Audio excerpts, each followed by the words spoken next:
TV Comunitária do Rio de Janeiro, canal 6 da NET, e também transmite, você pode assistir, telespectador e telespectadora, através do nosso link, que é tvcrio.org.br. E em mais um programa, nós temos aqui a subida honra e alegria também do núcleo sindical da TV Comunitária, de entrevistar nada mais, nada menos do que o ex-deputado federal, deputado hoje da Assembleia Legislativa do Rio de Janeiro, Paulo Ramos, um político que eu diria não só brilhante pela inteligência, pela cultura, mas pela valentia. Isso é que nós, sobretudo, precisamos hoje. Pessoas não só decentes, mas pessoas que encarem, pessoas que efetivamente peitem esse estado de coisa. O Churchill dizia que a Inglaterra consegue manter suas boas tradições, porque lá os homens de bem têm a mesma ousadia que os cafajestes. E essa ousadia que a gente tem no Paulo Ramos. As câmeras são suas, seu Paulo, para você, aqui no canal 6 da NET, dar a nossa saudação. Primeiro, dizer, Francisco Soriano, que sinto muita alegria por estar aqui na TV Comunitária, na sua presença. Que você ajudou a fundar também. Porque você não proclama, você não fala, mas há aqueles, e eu me insiro dentre eles, que sabem da sua luta. Da luta que você travou, continuou travando, não obstante os sofrimentos que foram impostos a você e à sua família. Nós sabemos disso. E sabemos que, apesar de tudo, você nunca abriu mão das suas convicções socialistas. E está aqui nos 100 anos da Revolução de 1917. Ainda somos uma espécie ainda sou um dos seus liderados na luta pela construção do socialismo. Nós somos socialistas. Nós defendemos uma sociedade igualitária. Ainda estamos diante da luta de classes e esperamos, e há de chegar o dia em que a classe trabalhadora vai conduzir os destinos do nosso país. E tenho certeza que a partir desse dia, o Brasil vai ser um país soberano para ser socialmente justo. Então, vir aqui hoje, na TV Comunitária, eu não vou dizer ser entrevistado por você, que seria, como é que se diz, uma inverdade. Eu venho aqui para conversar com você sobre o momento pelo qual passa o nosso país, o nosso Estado, por tudo aquilo que vem fazendo o nosso povo sofrer. Eu, na parte da manhã, estava num prédio ali na Cinelândia e olhei a Baía de Guanabara, mas olhei os prédios antigos. Aí pensei comigo, no tempo que o Brasil era pobre, as coisas eram muito melhores. O povo vivia muito melhor. Agora que o país é rico, o sofrimento imposto à população, a exclusão, a cidade vai ficando feia, a população foi perdendo renda, o trabalhador foi perdendo o prestígio político, a sua participação. Então, eu quero dizer que é um momento grave, mas ainda estamos na luta. Paulo Ramos, eu liguei para o Renan e também para o Rangel, que trabalha no seu gabinete, e eu dizia, olha, eu não posso abrir mão de urgentemente trazer aqui Paulo Ramos, porque nesta sexta-feira, hoje é quinta, amanhã, estarão cometendo mais um crime à soberania nacional, de lesa pátria, o governo Temer e o presidente da Petrobras estará leiloando o pré-sal.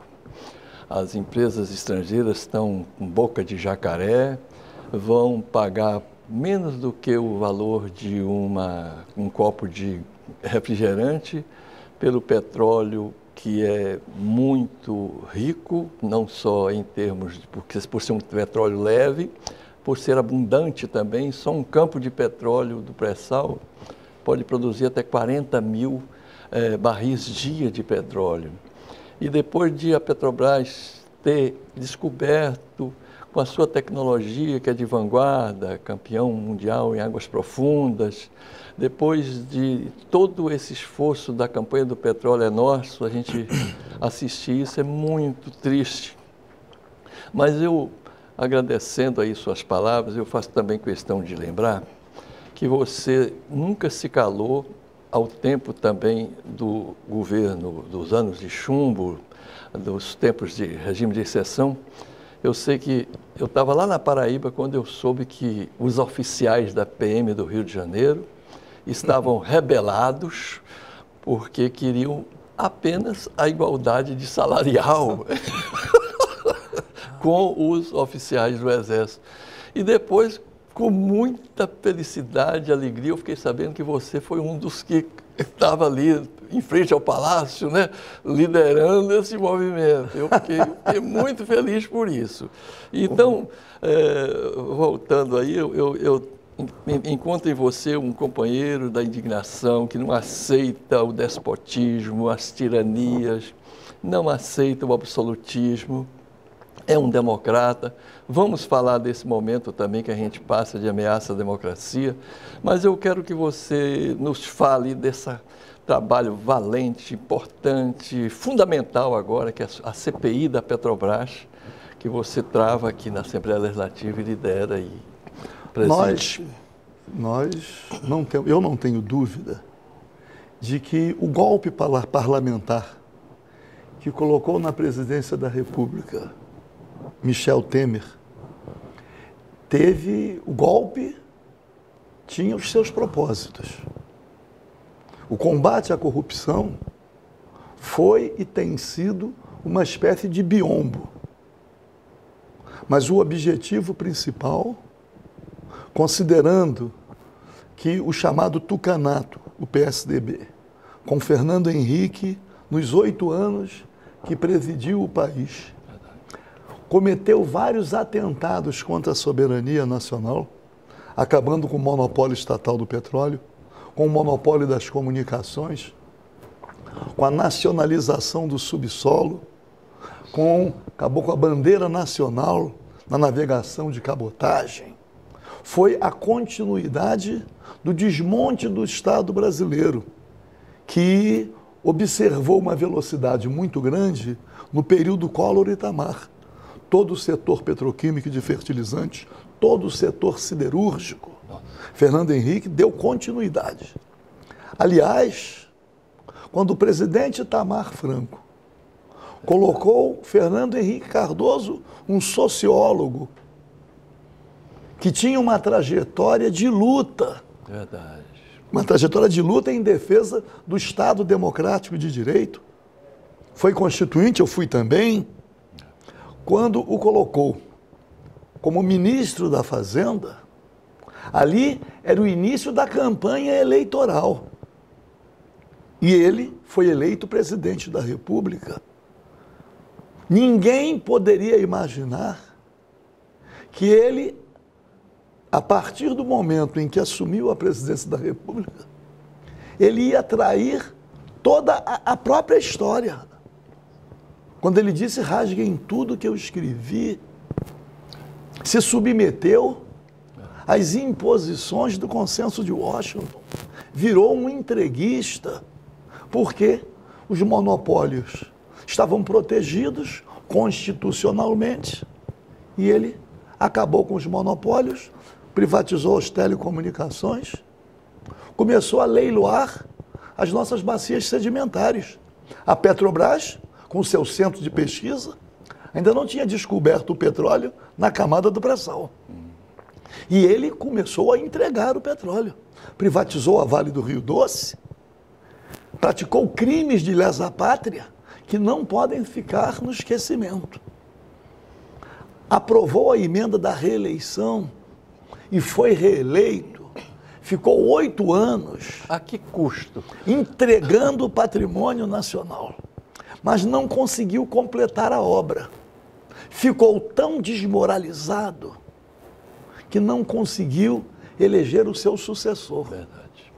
E foram 4 eleições consecutivas em que eles tiveram dificuldade, não conseguiram voltar ao poder com a participação popular, o povo votando, as liberdades democráticas respeitadas, mesmo com toda a influência do poder econômico.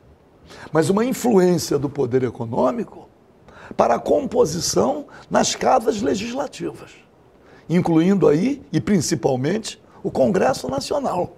Mas na eleição para presidente da República, o tucanato com seus aliados não conseguiu eleger o presidente, mas foi cooptando congressistas, cooptando, e, obviamente, as alianças feitas pelos presidentes eleitos, pela legenda do PT, as alianças feitas, governabilidade, etc., mas foram sucumbindo, foram se deixando seduzir. E o golpe que foi dado para colocar o Temer no poder tem clara, e agora está mais do que evidente, o objetivo de avançar em reformas que contrariam em muito os interesses nacionais e os direitos da classe trabalhadora. Quando foi descoberto o petróleo na camada do pré-sal, estando na presidência da República, o presidente Lula, veio um novo marco regulatório. Era tanto petróleo, a Petrobras ficou como operadora única. E isto insuportável para as multinacionais, para o capital internacional. E sem risco, né? E mais, e você sabe, quando surgiu o novo marco regulatório, a Petrobras como operadora única, podendo se associar a empresas nacionais e estrangeiras, mas deveria permanecer pelo menos com 30%. Muitos petroleiros se insurgiram. Por que 30%? Tem que ficar com tudo. Tem tecnologia, tem o BNDES para investir, claro. tem, como é que se diz? O investimento nacional, o capital nacional. Nós fomos lá para a porta do edifício sede da Petrobras. Eu estava lá. Não é isso? Para dizer por que ficar só com 30%. Mas mesmo assim, ficou insuportável para as grandes empresas de petróleo. E maquinaram a destituição da presidente da República. Pedaladas fiscais, ninguém nem fala mais nisso. Assumiu o presidente Temer com as ideias do PSDB. O PMDB traiu a presidente Dilma, outros partidos aliados também traíram, e ela não teve 171 votos. Em 513, o presidente Temer teve 250 e poucos, 260 e poucos. Mas qual é o projeto do presidente Temer? Quais são as reformas que ele defende? Primeiro, acabou com o marco regulatório em relação ao pré-sal. Então, está aí entregando. Quer privatizar a Casa da Moeda. Quer privatizar a Eletrobras. A BR. Não, aí vem a Petrobras. Não só o petróleo na camada do pré-sal. Um crime, assim, os meios de comunicação, os grandes, né, são aliados. A TV comunitária cumpre um papel. Mas o alcance da TV comunitária... Claro. O Sistema Globo agora faz propaganda. Falamos por dia para um mínimo de 100 milhões de brasileiros telespectadores. Um mínimo de 100 milhões. Imagina a influência. Aquela rede de televisão Al Jazeera, que há pouco tempo atrás estava ameaçada, lá no Catar, estava ameaçada de ser fechada. Não conseguiram fechar a Al Jazeera. É um contraponto na imprensa internacional. Tem uma reportagem da Al Jazeera falando que o verdadeiro centro do poder no Brasil está no Sistema Globo. E é verdade. A influência, né? Quer dizer, se manifesta eticamente contra o presidente da República, mas apoia as reformas, como sendo o salvacionismo. Entregar o petróleo na camada do pré-sal por 3 dinheiros. O desmonte da Petrobras.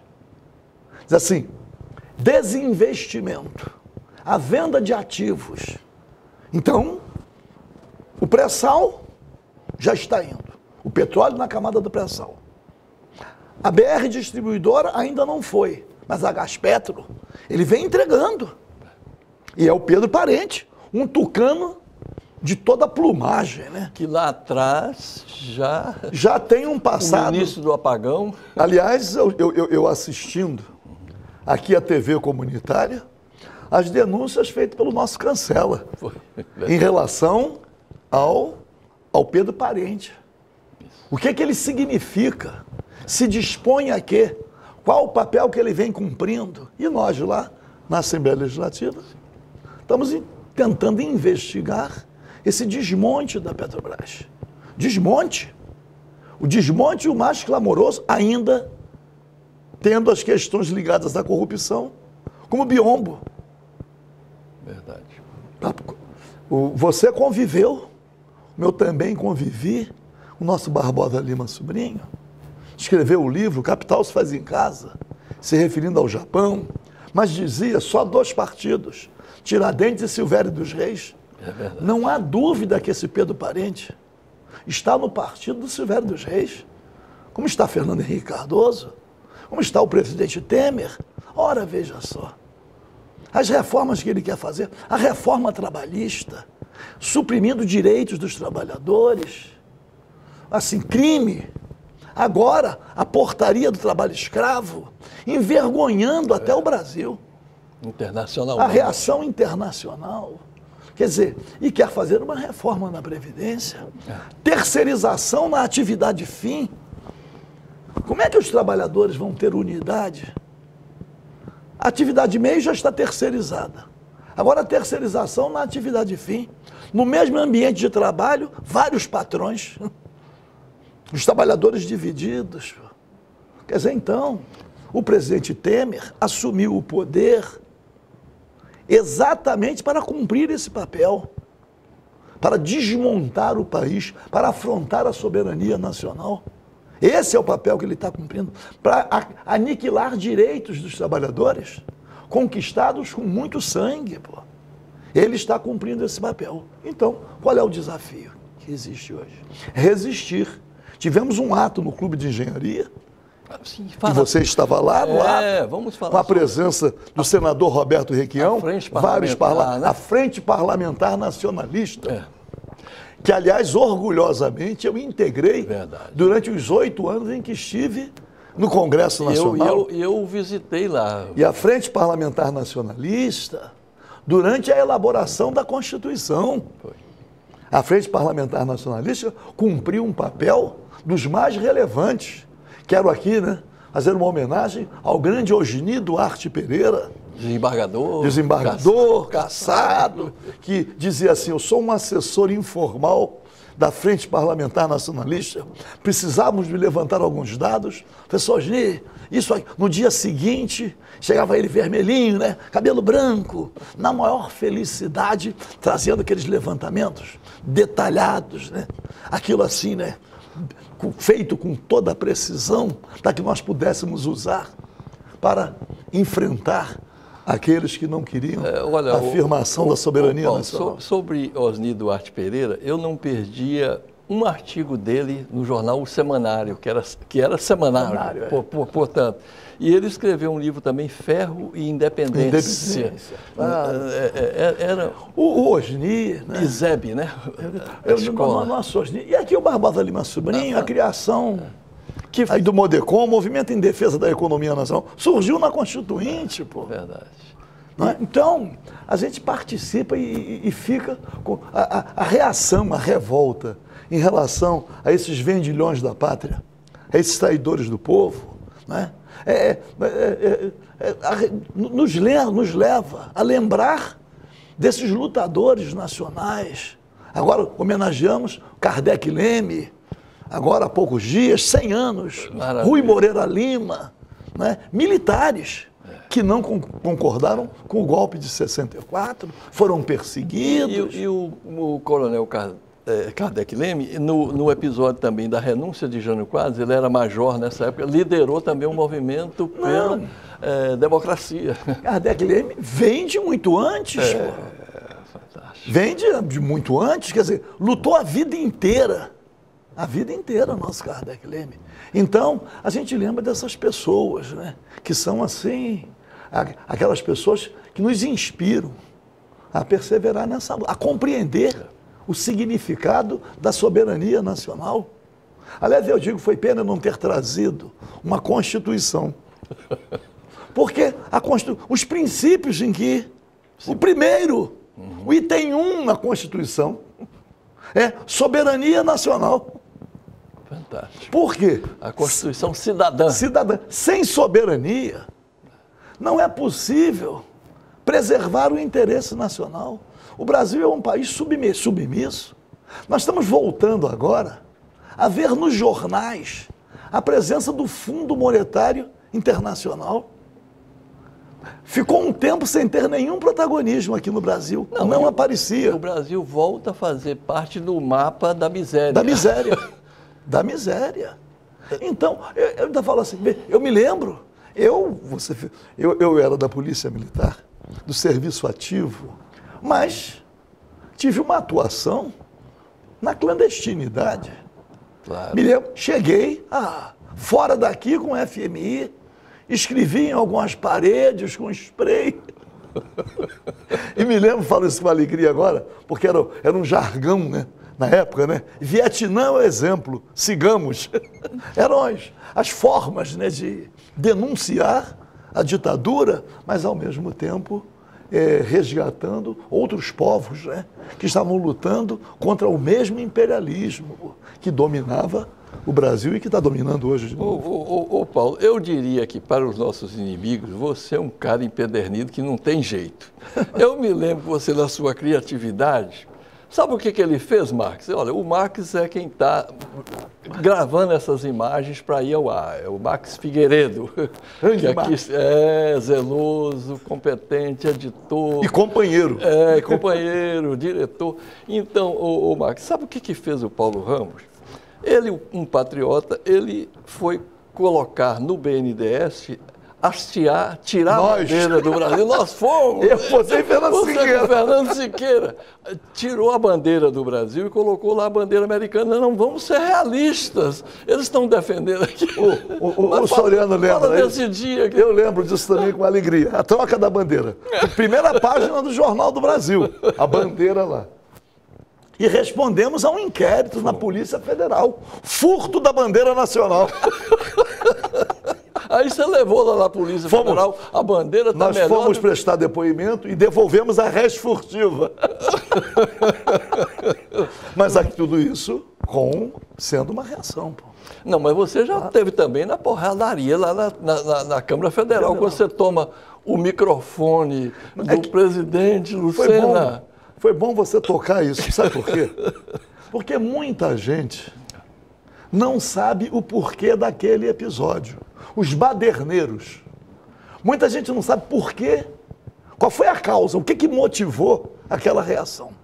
Senador Humberto Lucena, presidente do Congresso Nacional, a Constituição foi promulgada em 5 de outubro de 88 e reservou o prazo de 5 anos para que ela não fosse alterada. A partir do 5º ano, ela poderia ser modificada. Obviamente que ninguém imaginou que a Constituição fosse ser tão adulterada. Imaginava-se uma outra modificação tópica. E não. Hoje, se você pega uma Constituição, tem mais páginas com os dispositivos que foram substituídos, modificados, do que do tempo da promulgação. Mas faltava pouco tempo para a Constituição completar 5 anos.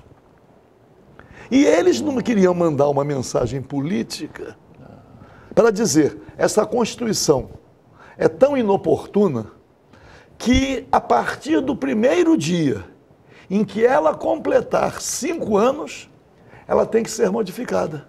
Tem que começar a revisão constitucional, que eles chamaram. E aí, era uma sessão, era o último dia em que eles poderiam votar o início da revisão constitucional no dia 6 de outubro de 93. E era o início da sessão sem quórum. Nós éramos contrários à revisão, então nós não queríamos que tivesse sessão. Então nós obstruímos a sessão, dizendo que não tinha quórum. E ele quis iniciar a sessão sem ter quórum. E quando ele tentou iniciar a sessão sem ter quórum, nas gravações, quando passam, aparece a minha voz. Vai ter sessão, sim. Vai ter porra nenhuma. Corri, fiquei na frente da mesa para tentar pegar o microfone e o Luiz Alfredo Salomão, com o deputado Wilson Miller, do Rio Grande do Sul, eles foram por trás da mesa. Aí o Wilson Miller arrancou a ata das mãos do deputado Wilson Campos, de Pernambuco, já falecido, e rasgou. E pegamos e ficou.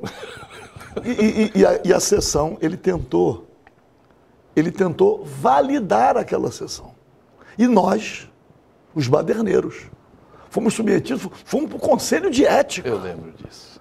Me lembro, falando no Sistema Globo, que naquela reportagem de final de ano, dos acontecimentos do ano, a pressão para que nós perdêssemos o mandato era muito grande, que aquele episódio passou na reconstituição do ano, para dizer que eram os baderneiros. Esses caras são irracíveis, que coisa, incivilizados, violentos. E aí, recuperando na memória, nós entramos com uma ação no Supremo Tribunal Federal para invalidar a sessão. E o ministro Celso Mello, que está aí ainda, concedeu a liminar. E a partir da concessão da liminar, anulando a sessão, toda a pressão contra nós se encerrou. A sessão não foi convalidada, tiveram que fazer outra para marcar o início da revisão constitucional.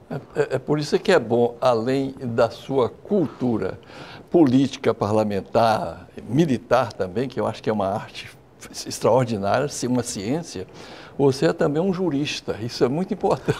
E quero lembrar Sabe uma os caminhos. Coisa. Sabe, Soriano, a gente fala da Assembleia Nacional Constituinte, eu estou tentando recuperar isso em termos históricos. Sim. A Assembleia Nacional Constituinte foi conduzida na defesa do patrimônio nacional por o que nós chamamos Movimento de Unidade Progressista. Era o MUP na Constituinte. O MUP era a esquerda do PMDB. Sim. A esquerda do PMDB tinha mais parlamentares do que PDT, PT, PSB, PCB e PCdoB somados. Mas nós formamos uma frente com esses partidos. Era o MUP. E lembro, assim, né, de alguns nomes, né, do MUP, né? Cristina Tavares, Fernando Santana, do PCB, Haroldo Saboia, Zé Carlos Saboia.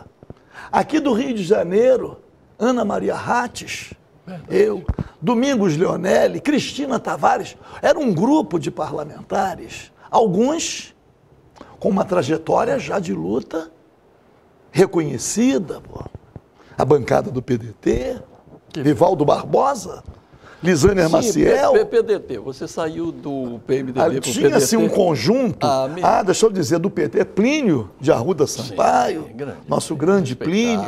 Eu poderia dizer assim vários nomes, né? Vicente Bogo, do Rio Grande do Sul, Paulo Paim, que ainda está aí como senador, essa grande vitória do Paim, hein?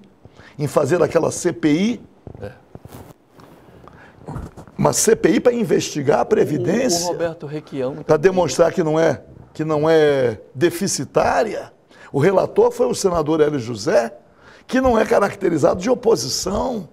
Fez um parecer, um relatório na CPI, demonstrando que a Previdência não é deficitária. Não, e no tempo de Valdir Pires, ela se tornou, por pouco tempo já começou a ficar... Valdir, só ser correto. Valdir Pires esteve conosco lá no mandato de 91 a 95. A alegria de ter convivido com o grande Valdir Pires, né? Aquela firmeza, aquela dignidade. E o Valdir Pires como ministro da Previdência, olha, demonstrou que era viável, pô.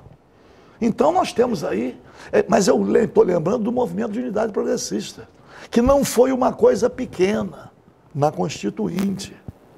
Foi uma luta muito grande porque a chamada esquerda do PMDB conseguiu uma unidade tal com os demais partidos do chamado campo progressista. Então, o monopólio estatal do petróleo, monopólio das comunicações, a nacionalização do subsolo, lembro do Fernando Santana, constituinte mais idoso, né? Defendia o subsolo. Fernando Santana era aquela figura sempre de terno branco, comunista, era do Partido Comunista. E ele fazia todos os discursos do Fernando Santana na Constituinte, abordavam o subsolo. E eu me lembro que ele fez aniversário em um grupo, né? Nós organizamos uma festa para ele. E a festa se realizou no apartamento dele. E ele não estava, ia chegar à noite. O assessor dele, participando conosco, abriu o apartamento e nós ficamos esperando o Fernando, tudo apagado, né? Esperando ele chegar. Quando ele entrou, começando a cantar parabéns, ele levou um susto, né? Mas ficou muito contente. Na hora dele fazer o agradecimento, ele falou assim, ó, tudo bem, mas vou falar sobre o subsolo. Foi uma maravilha. E no dia da votação, em que nós aprovamos a nacionalização do subsolo, todos nós corremos para abraçar o Fernando Santana. Agora eu quero perguntar a Paulo Ramos, como foi o encontro político dele em essas duas carreiras com o nosso querido governador, do bigovernador, por duas vezes governador, Leonel de Moura Brizola. O Brizola, com quem eu tive ao longo de muitos anos depois, uma grande convivência, eu me aproximei do PDT na Assembleia Nacional Constituinte. Eu tinha sido eleito aqui para a Constituinte pelo PMDB e durante a elaboração da Constituição eu fui me aproximando do PDT. E no final da Constituinte eu deixei o PMDB porque o meu objetivo era participar da campanha presidencial do Leonel Brizola. Mas eu, na Constituinte, as votações finais da Constituinte, a gente chamava o segundo turno, os líderes partidários se reuniam para negociar as votações e tal. E aí eu saí do PMDB. Aí o grupo, MUP, não entra logo em outro, entra num partido pequeno para você ser o líder e você participar também das reuniões que antecedem as votações. Aí eu ingressei, Celso Brant, grande... Minas Gerais, Celso Brant criou o Partido da Mobilização Nacional. É verdade. O Celso Brant era um grande autor da lei de remessa de lucros, como deputado federal, no governo Jango. O Celso Brant foi o autor da lei de remessa de lucros. Candidato à presidência.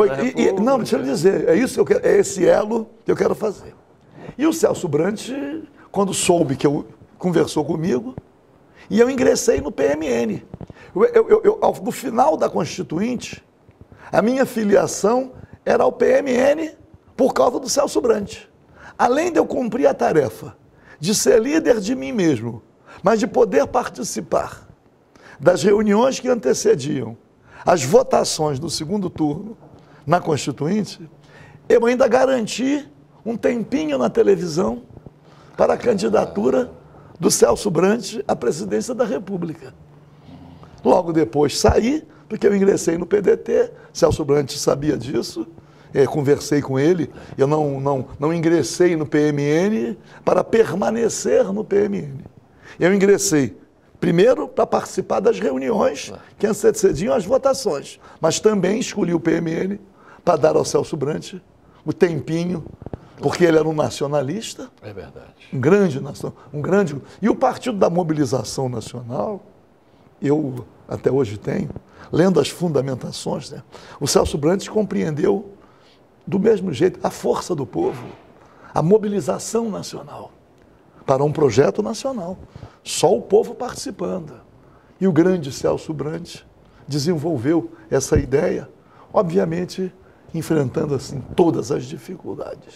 Mas eu aí ingressei no PDT para participar da campanha do Brizola à presidência da República. Exatamente por quê?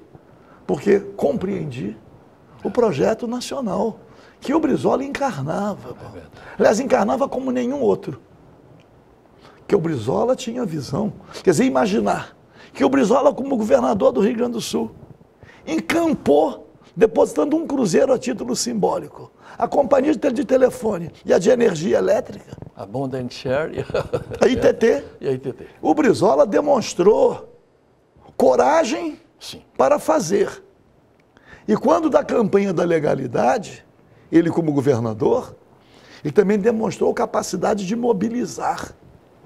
Por isso é que ele ficou como sendo uma espécie de um grande inimigo do capitalismo mundial. É, verdade. Porque uma das razões do golpe de 64 foi a candidatura do Brizola em 65. Eles temiam que o Brizola em 65 fosse eleito presidente da República. E aí, Jango, com as reformas de base, imagina começar uma reforma agrária, imagina uma reforma financeira, imagina disciplinar o capital. Imagine uma reforma... A remessa de lucros. Educacional. Reforma educacional.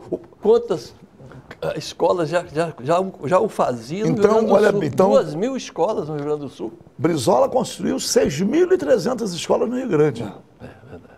O programa dos CIEPs aqui, que hoje da educação integral. Mas as reformas de base, o Jango, as reformas de base do Jango incorporavam a solução imediata de problemas enfrentados pelo povo. Porque a reforma agrária previa uma política agrícola voltada à produção de alimentos, vedada a exportação, desapropriação das terras ao longo das rodovias e ferrovias, incorporava as Forças Armadas na distribuição dos alimentos.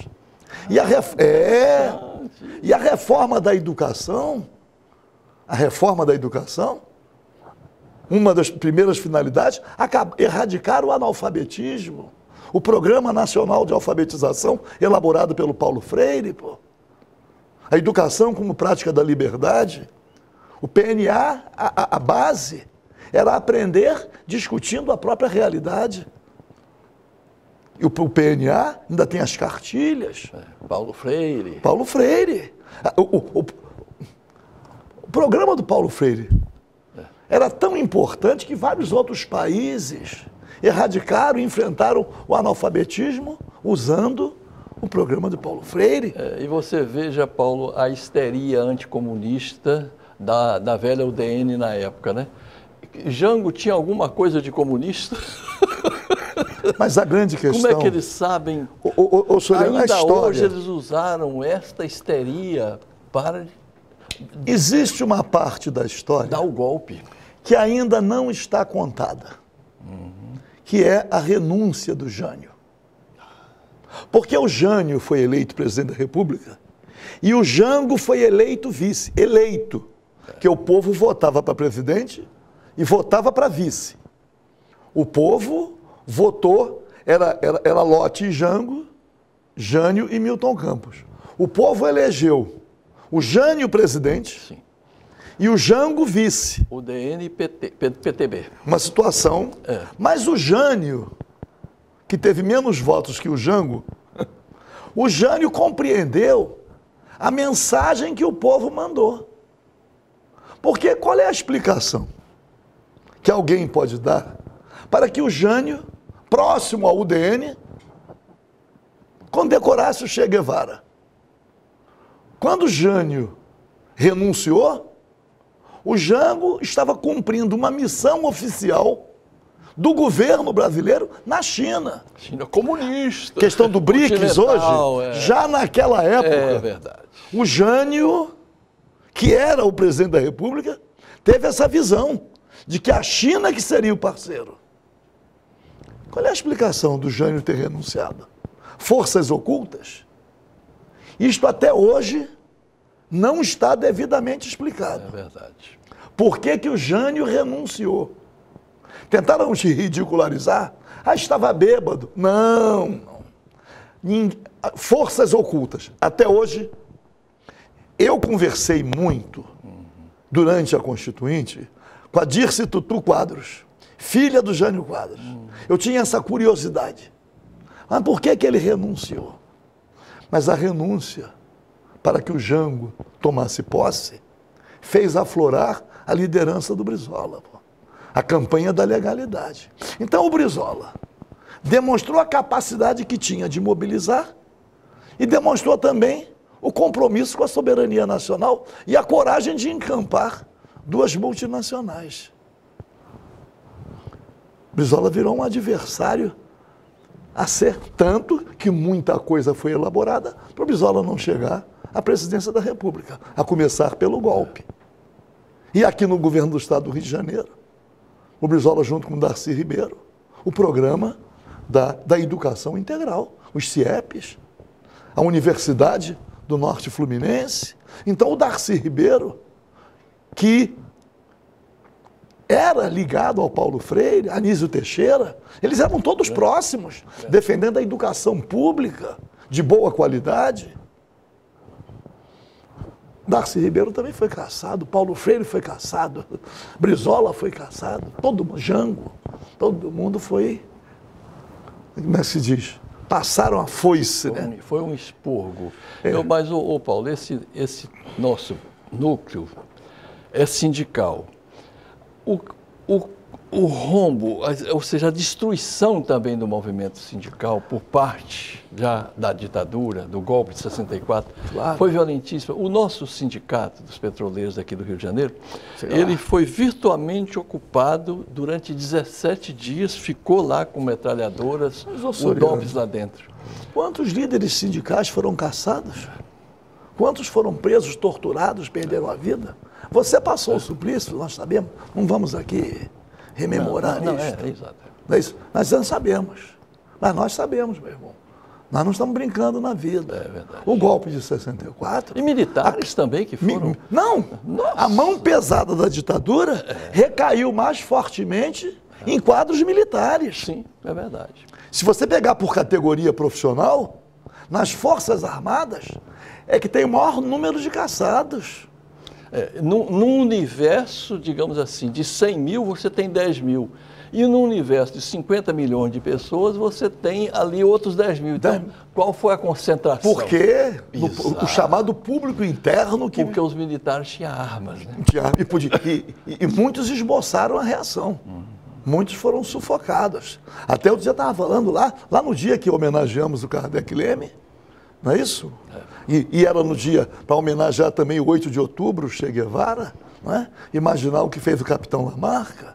Eu, naquele dia, falando com o Luiz Carlos Moreira, me referindo a alguns militares presentes, Jacques Dornelas, o nosso general, o Bolívar Meirelles, mas estavam lá vários militares. Sodré, Marechal Lott.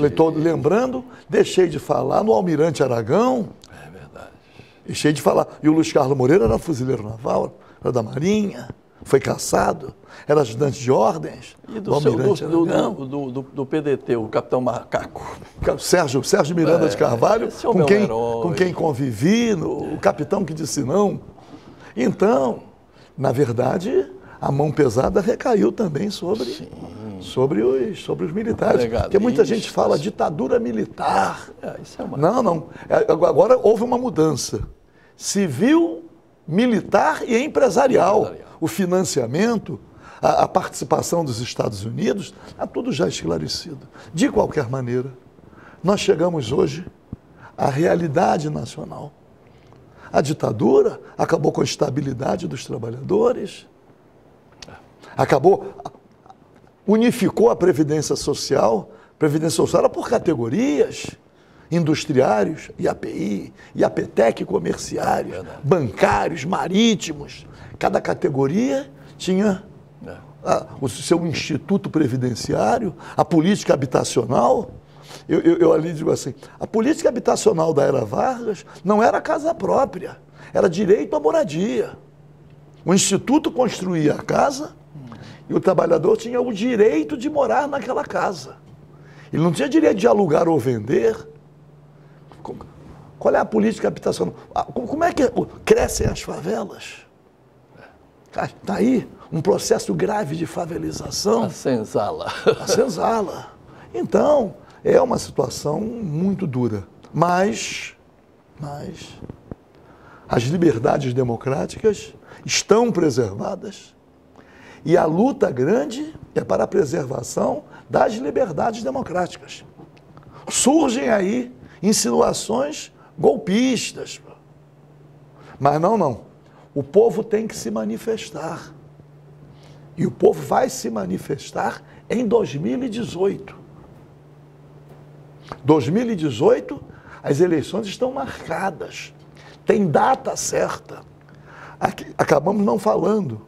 O encontro no Clube de Engenharia, o senador Roberto Requião, com a Frente Parlamentar Nacionalista, trouxe o documento que os oportunistas de hoje saibam que um governo legitimado pelo voto vai rever todos esses atos. Não há segurança jurídica. E que não venham com a conversa de que o Brasil tem a tradição de respeitar os contratos. Estão sendo avisados hoje. Estão abocanhando aí uma parte da Petrobras. Querem abocanhar a SEDAI no Rio de Janeiro. Outro crime. Mas que eles saibam, um governo legitimado pelo voto, comprometido com os interesses do povo brasileiro, vai rever esses atos. Que eles não tenham sossego, que eles saibam de antemão. Tem aí o leilão, estão leiloando o pré-sal, o petróleo na camada do pré-sal. Que insanidade! Como é que outros países estão perdendo suas reservas? O Brasil descobre que tem, e que tem muito. Vai abrir mão desse patrimônio, desse poder de barganha, que é a soberania. Está aí leiloando, quer dizer, Michel Temer. Michel Temer, que é de São Paulo. Os presidentes de São Paulo. O golpe foi dado para isto. Então, no momento, a luta aponta para quê? Primeiro, para resistir. Segundo, para repetir e reproduzir. Tudo que está sendo feito hoje, num governo legitimado pelo voto, vai ser revisto. Então temos que resistir, preservar as liberdades democráticas, para que o povo possa se manifestar, ter um projeto nacional, que tem que começar pela afirmação da soberania, um projeto de nação.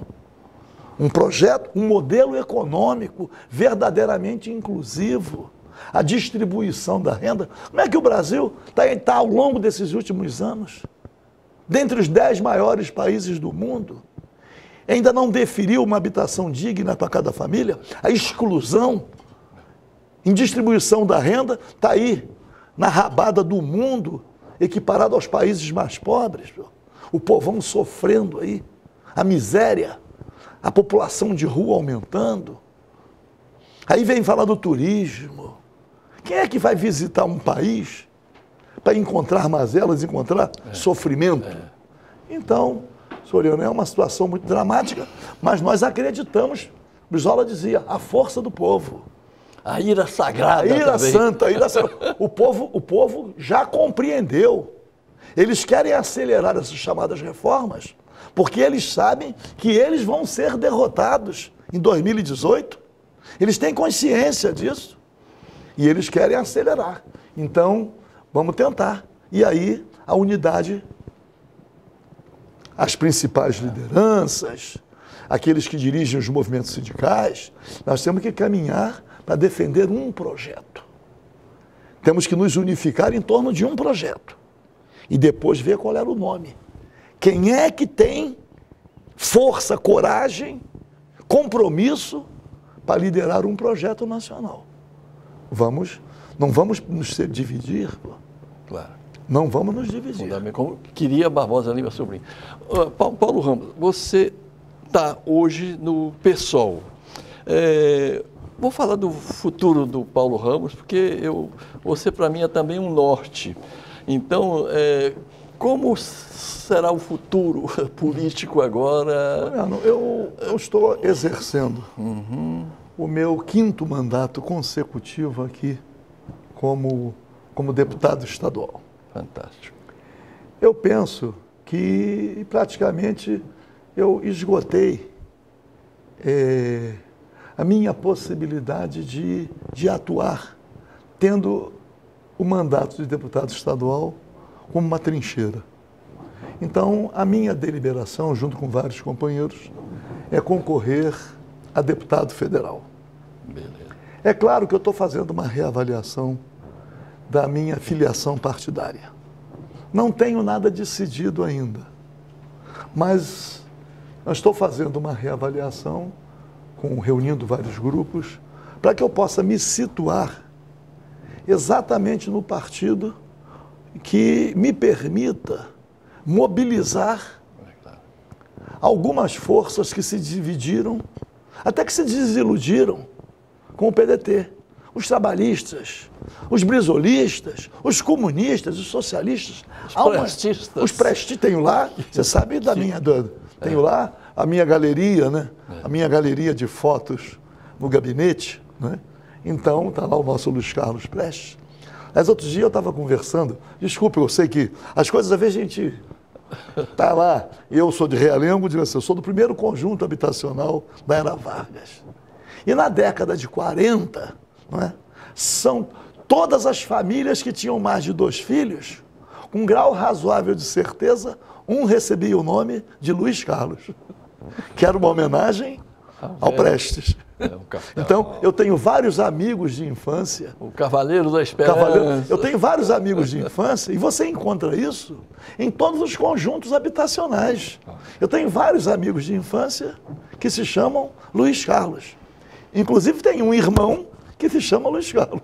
Escuta, nós falamos do Capitão Macaco, mas não podemos esquecer do Carlos Lamarca. Eu falei aqui no Carlos Lamarca, foi um militar que reagiu, não é? Então, nós temos aí vários brasileiros. Tem conjuntos. E eu já naquele dia, muita gente critica. A luta armada, não. Foi uma etapa importante, pô. Muita gente tenta dizer que a luta armada retardou a conquista do Estado Democrático de Direito. Isto não é verdade. Não é verdade. Os companheiros que se dispuseram e que enfrentaram numa inferioridade de armas, de forças, mas que tiveram esse desassombro de partir para a luta armada. O desafio era muito grande, o desrespeito era muito grande, a afronta era muito grande, a violência era muito grande. Ao contrário, temos que homenagear os companheiros que participaram da luta armada. Pô. E se lá no exterior houve a denúncia do que estava havendo no Brasil, foram exatamente aqueles que foram trocados por embaixadores, que foram fazer um trabalho lá, a quantas andavam as torturas aqui no Brasil. E naquele tempo a comunicação não tinha a velocidade que tem hoje. Pô. Então, saíram do Brasil por necessidade, que seriam mortos. É verdade. Estavam presos já. A troca se deu por presos da ditadura. Pô. Exatamente. E foram lá para fora, para vários países.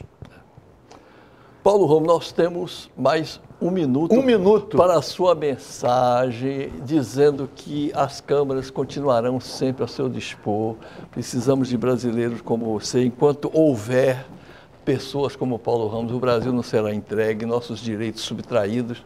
Um minuto para a sua mensagens. Em defesa da soberania nacional, em defesa do patrimônio nacional, o Partido de Tiradentes, em defesa das liberdades democráticas, em defesa da resistência àqueles que estão hoje no poder e que são vendilhões da pátria e traidores do povo, em defesa de um projeto nacional que afirme a soberania nacional, que prestigie a classe trabalhadora e que possamos, em 2018, rever todos os atos que estão sendo praticados agora, possamos ter um governo comprometido e que possamos abrir novas perspectivas, afirmando toda a esperança que ainda está no coração do povo brasileiro. Bravo, Paulo. Agradecemos o Núcleo Sindical TV Comunitária do Rio de Janeiro, agradece e fica sempre à sua disposição. Muito obrigado. A luta continua. Na praça e na rua.